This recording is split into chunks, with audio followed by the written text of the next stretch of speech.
Well, welcome. Baruch atah Adonai Eloheinu melech haolam asher kitshanu b'mitzvotav v'tzivanu la'asok b'divrei Torah. Amen. Amen. And I'm excited because we got to the end. This is the first time we actually got through all the Rashi and all the text of a particular parsha. And this is vaYigash that we got to the end. And here we got one day left in the week.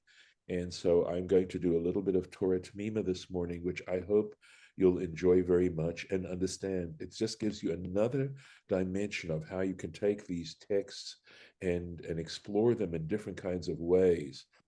Another thought that I had is to what degree, in some ways, the discipline that we're practicing is in a way trying to give us a taste of what the afterlife might be. That it's a little taste of what immortality might be about, and to be able to be in this dimension of studying and thought and spirituality, and that we actually get to experience it a little bit. So having said all of that, I'm going to turn to the screen share, and we're going to go back somewhat to the beginning of Parshat vaYigash and to the very first Torah Temimah commentary here. So this is this, and we've dipped into this from time to time, not very often, but if you enjoy this, if you find it stimulating and interesting, I'd be happy. It's a challenge for me as well, but I'd be very happy to explore this with you as we get to the end of the Rashis in the parshas that we're doing. So it may be a while before we can actually do this consistently, but here we go. So we're already into the parsha. We're into verse 3 here, and it's where, remember, Judah has told basically Joseph to take Judah instead of Benjamin, so that they can return Benjamin to his father. And at this point, Joseph reveals himself to the brothers. And it says about their reaction, "V'lo yachlu." So we'll see if we can find the entire verse here. Let's see here. "V'lo yachlu echav." His brothers were not able to la'anot oto, to respond to him, to answer him. Ki nivhalu mipanav, because they were scared. Right? They were taken aback from his presence. So that's what we're commenting on. And there's this statement that Baruch Halevi Epstein is taking material from all over the rabbinic sources, and this is one that he's taking. This is the source, Chagiga, the tractate Chagiga, chapter 4, verse Mishnah 2. There's no Talmud on this. It's strictly a Mishnah. And this is what is said there. Rabbi Elazar, Kimate lahaikra, when he would arrive at this scriptural verse, So when he was studying, he'd get to this verse, Vevei bachi, he would cry. He would burst into tears. He would be utterly moved. Amar, this is what he said. Uma tochacha shel basar vatam.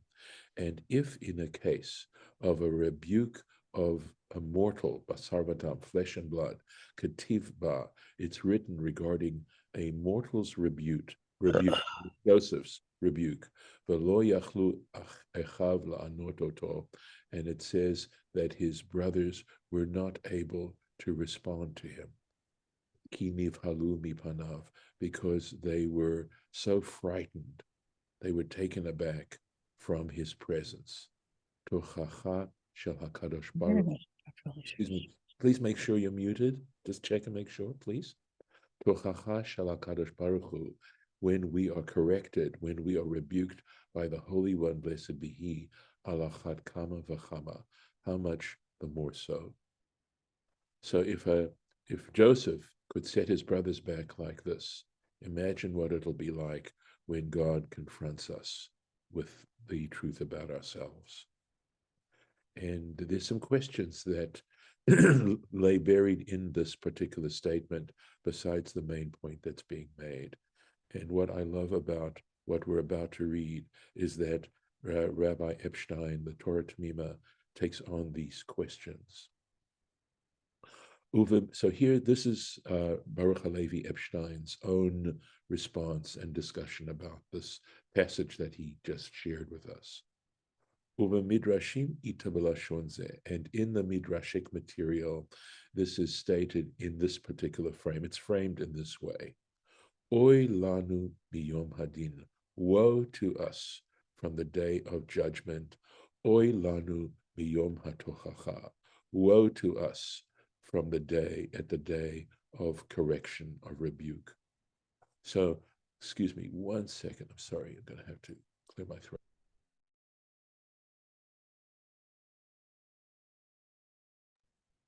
Well, I'm thinking about this, that like if you're like a committed atheist, right? And you don't feel you have a reason to, I mean, they may, whatever reason to Right. feel the need to be a good person and to think about, decisions ethically. I'm not saying atheists don't do that, because a lot of them do. But the thing is, if you pretend, like, what if there is a God? And what if I'm facing this God and I have to account for my life, and that God has power over judging and rewarding or punishing me?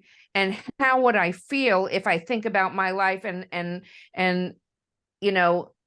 there's this and this and this? Well, I can justify this. I have had this problem and this problem, and so it's natural that I had a harder time, and you could have all kinds of rationalization and justification, but then you have a supreme person saying, well, did you really have to do that despite this? And and it's really a hypothetical cross-examination, in a way that if you pretend that there's a huge meaning to it, and if you have some feelings about how you might come off, whether or not you believe it or not, those feelings are telling you something.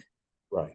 They're telling you, well, maybe don't rationalize so much, and maybe be more considerate about everything that you have done in the past and everything that you are doing in the present and the future. Whether or not you believe it or not, you can get to that feeling. As if it matters in this hypothetical situation, why wouldn't it matter, at all? Okay, so I mean, I think you're saying a lot here, and so I'm hearing you echoing what's being said here. If I'm not mistaken, I hope I'm understanding where you're coming from on this. Yeah, I understand that when we speak about God, or when we speak in this way, we're depending a lot on metaphors. Okay, I mean, even when we speak about God, we're speaking metaphorically. Because I think what I understand is the religious outlook that certainly Judaism, but I suspect perhaps all religions take into account, is what is our relationship to the universe. So whether you want to speak in terms of a supernatural, entity, being, whatever, first of all, I think there's some rational reason to consider that. But beyond that, the idea that our life, what it's doing is it's allowing us a window or an ability to look at our lives in an extremely significant kind of way, and to make the assumption that there is some deep purpose for each and every one of us to be here, and that the very fact that we're given life, to look at life itself, and consciousness and awareness and intelligence and emotion as great abilities, gifts, if you want to say, blessings, and to not take these things for granted, and to say, okay, given the fact that I am given such a precious blessing as this life that I have, regardless of whatever problems we have to face, but that just simply looking at life as life, and that whole experience, what do I accomplish here? What am I here for? And if you start to use that kind of measure, one doesn't have to always use God talk to understand life in that particular way. And the point that you make about atheists, that atheists aren't necessarily libertarians. They certainly don't feel they can do whatever, that they aren't answerable to humanity and to the universe, whether they articulate it or they don't. But that's essentially what we're talking about here. And it's an essential part of, I believe, the religious examination of one's life. And I can see tremendous, value, looking at life as something of great value, and respect and appreciation and all those kinds of things. So if I may, let me go on a little bit more on this, Lauren, but if you'd like to respond to if I'm responding to you appropriately, let me know. And if you want to add anything, I want to give you that opportunity. Did you want to add anything else? No. But thank you. So here we go. So we just had this little thing where he's quoting the Midrashim, which are saying, woe when we have to give account for our lives, right? Yosef, this is going on. Yosef katan shebishvatim haya. Joseph was the smallest of the tribes, right? He was the youngest at the time when he was born. Velo hayu yecholim echav, or I think I'm trying to think, achiv la'amod betochachto. And yet his brothers were not able to resist, right, or to stand up against his correction. And this is all in the Midrashim. Dichtiv, because it's written, velo yachlu achiv la'anot oto, ki nivhalu mipanav. That's the entire verse. For his brothers were not able to respond to him because they were so frightened, right? They were so taken aback from his presence. Ukashiyavo HaKadosh Baruch Hu, and when the Holy One, blessed be He, comes, v'yochiach l'chol echad ve'echad, and is going to correct and rebuke every individual, alachat kama v'chama. How much the more so? Adkan. And that's the end of the quote. So he's quoting, Baruch Halevi Epstein is quoting how this is stated. The statement he just made up here, he's saying how often it's reformulated in the Midrashim. Now comes the interesting part. V'nir'eh b'shenidaktek b'klal she'elat Yosef ha'od avichai. And it would appear that when we examine in general this question that he asked, right before we have this verse, right, the brother's reaction, Joseph's question, ha'od avichai, is my father still alive? Ma she'ela hayuza. What exactly was he asking? This question that is quoted in the text, he says to them after he says, I am Joseph, is my father still alive? What? Why was he asking this question?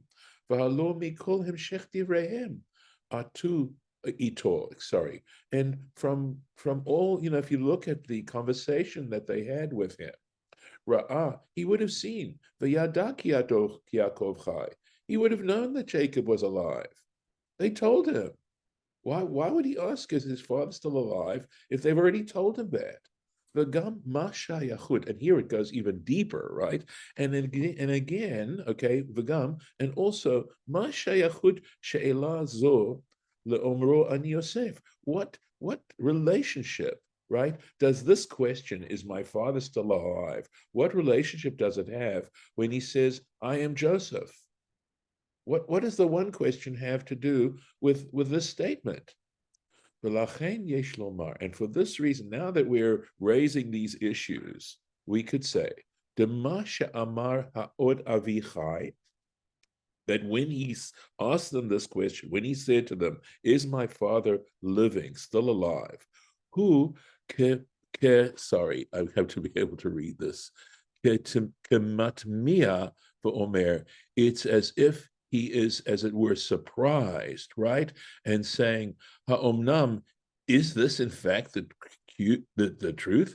Ha'omnam haya bo koach, was it possible for him, that is for his father, to have the inner strength, lisbol masa yegono, to be able to carry, to bear the burden of his grief, v'tza'aro, and his pain, me'avodati ad she'od chayhu, from the time of my loss, so that he is still alive. Was it possible for Dad to be able to live after this heartbreak, after his heart was broken, when he heard that I had died? That's what they told him. So in other words, he's simply saying, wow, was it really Dad? Was Dad able to really do that? Vehine b'ma'at dvarim elu. And here in this brief little statement of his, dai lahem, it was enough for them, laha'achim, for the brothers, lakut bifnehem al kol hama'aseh, that to become upset. I mean, it would really turn them into themselves and to become upset when he asked them that question. How is Dad able? In other words, he was saying, is Dad really alive? Was it really possible for him to overcome his grief? So and of course, who caused him the grief, right? Asher asu, which they had committed, right? He knew they committed it, right? They did it to him in his face. That is Joseph. And in just simply saying, is Dad still alive? He's saying to them, is it still possible for someone to go through such unbearable grief and survive? And I can tell you that in my experience as a rabbi, I've seen people die of heartbreak. I've seen it happen. Umevu'ar b'divrehem elu, right?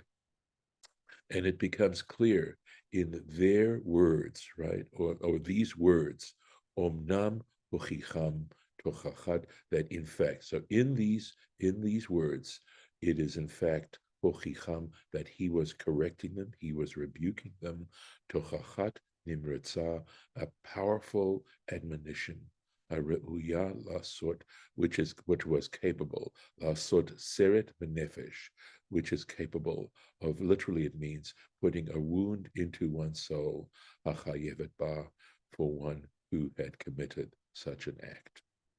Bedok, and that's like QED. So he's analyzed this little statement, Ha'od Avi, Avinu Chai, is my father still alive? And he's explained, Torah Temimah has explained the power of that statement and deconstructed it for us in this amazing kind of way. Well, I can't help but think of, the song, that says Od Avinu Chai in it, because it's referring, he's referring to his father. Well, his father is our, considered one of our patriarchs. Right. So it's our father too.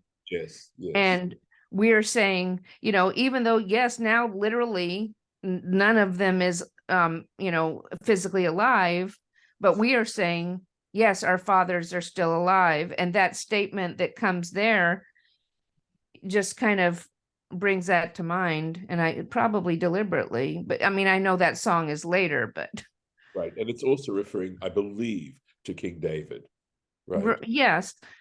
I think, or maybe not. It's just saying Am Yisrael Chai. So no, you're right, because it's saying Am Yisrael. And of course, I've always thought of it as the people of Israel, but here we were thinking of, as they say in Hebrew, Yisrael Saba, which means Israel grandpa, meaning Yisrael Jacob. Right. So it could well be, you're right, Lauren. I think you're totally right that is a reference to that statement of Joseph. Although I don't think in this song it's supposed to be a correction, right? I think in there it's supposed to be a statement of success and celebration. Well, you never know whether, at least whether it was conscious or not. With Jews, they're always correcting people. So, well, this is true. To love or we're talking about maybe national pride, but also, if we're proud, we have to act in ways that would make us proud. Right. And I'm taking it a different way. You're right. I mean, it just occurred to me that it's saying, despite all our sins, all our misdeeds, etc., we still are surviving. Right. And it's taking, Israel Saba, right? Israel grandpa being alive metaphorically to mean, that despite all the history and the bad history as well, we still survive. And in a way, it might be of gratitude to God's kindness. I don't think the song was intended to go in the direction that I'm sharing, but it's certainly possible, at least given, what we've just read about the statement of Joseph's. So, and there's always the, stated intention and the not conscious, motivations for writing something. yes, of course, right. Is the work of the artist, does the work of the artist transcend the artist? So regardless of what the artist had in mind, does the artist's work actually transcend their understanding and their intentions? That's a great philosophical question. Going on. I am just loving this conversation. So this Baruch Levi, I mean, this is why Torah Temima has its place. There's so many commentaries, but Torah Temima has a really good place in the tradition as to its value. So let's go on. He's not finished. He goes on quite a bit, just down to here. So let's hope we can get that done in the time we have remaining. But al derech hapshat, and if we just simply look at this conversation, right, in a straightforward kind of way, without looking into yesh lekaven ta'am hashela, we could actually understand, right, a reason for this question: Ha'od avichai, is my father still alive? In other words, if we sort of look at the circumstances and look at it from the nature of the conversation itself, analyze the conversation itself. And here is his analysis. He acharei sha'ara, because after Joseph saw shekachashu lo, that they lied to him, that the brothers lied to him, b'mitziut shelo, with regards to his existence, right, his reality. In other words, when they were talking, they didn't know they were talking to him, and they talked about a brother, right? Shel Yosef, that's of Joseph. He's just clarifying that. She'amru alav, because the brothers said regarding him, shehu mate, that he had died. Remember, they didn't say they killed him, or they didn't say they sold him into slavery. They didn't tell him that. They told him he died.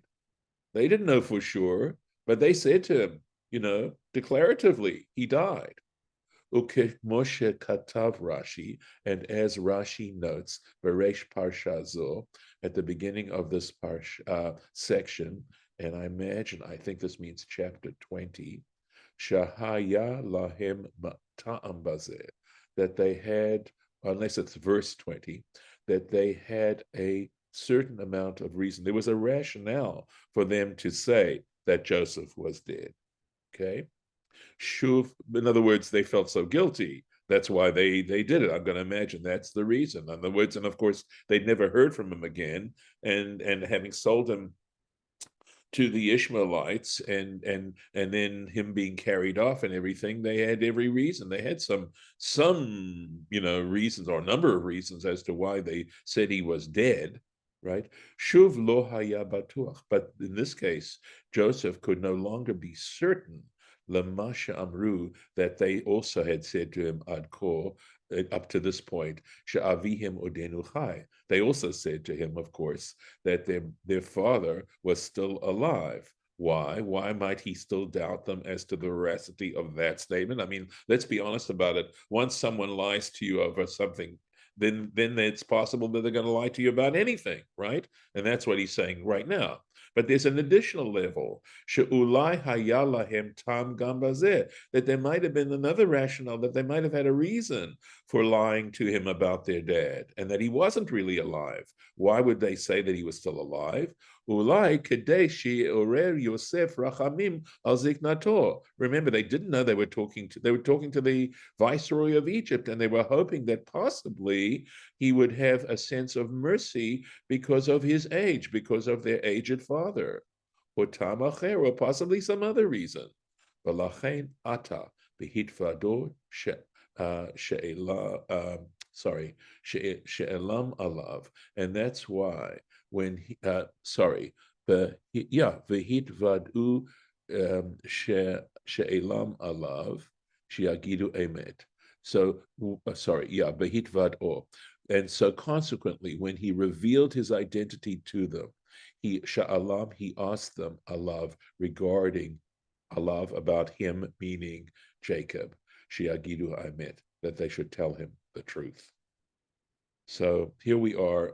This is as far as I'm going to go now, although this is a brief, very short little thing here. So maybe since we have a few minutes, let me go ahead and do this, right? Okay. Einechem. So he goes on and he says, Einechem, your eyes, etc. And then let's find the verse, right? Here we go. Einechem ro'ot, your eyes see, ve'enei achi v'yamin, and the eyes of my brother Benjamin, ki fi hamidaber alechem, that it is my mouth that is speaking to you. In other words, that I am Joseph, right? But the question now is, what's behind this? Why does he say your eyes, and then he separates eyes, his brother Benjamin? Why does he do that? And that's what we're looking at. Mahu einechem ve'enei achi Benjamin. What do we mean by saying your eyes and the eyes of my brother Benjamin? Amar Rabbi Elazar, said Rabbi Elazar, Amar lahem, he said to them, Joseph said to them, Keshem she'ein belibi al Binyamin, just as I have nothing against Benjamin, shelo habaya bevichirati, because he wasn't involved in my sale, kach ein belibi alechem, so there is nothing in my heart against you. And this is taken from Megillah, Tractate Megillah, page, it looks like page 16b. Well, even before we go into this, so let's just do this, but I have to tell you, when I come across stuff like this, it blows my mind as to how brilliant these people are, and thank God it's preserved, that we have this preserved. Ni'eh pashut de midayek. It seems quite clear, straightforward. The midayek ma shehutzi ra'ayat biyamin. The reason, right? The fact that he specifies the fact that he accepts that Benjamin, what Benjamin is seeing, or seeing Benjamin miklal ra'ayat kolachim, from how he looks at the rest of the brothers. And the reason, obviously, is exactly what Rabbi Elazar is pulling out, that he had nothing against them, that he wanted them to know, of course, because that would be in their minds, right? And here he was, viceroy of Egypt, and if he wanted to take revenge, he was certainly in a position to take revenge. And this statement is saying, no, I have nothing against you at all. So this is where I'm going to stop. So, all right, I'm going to stop the share. And if there are any comments before we move on. All right, I'm going to stop the recording.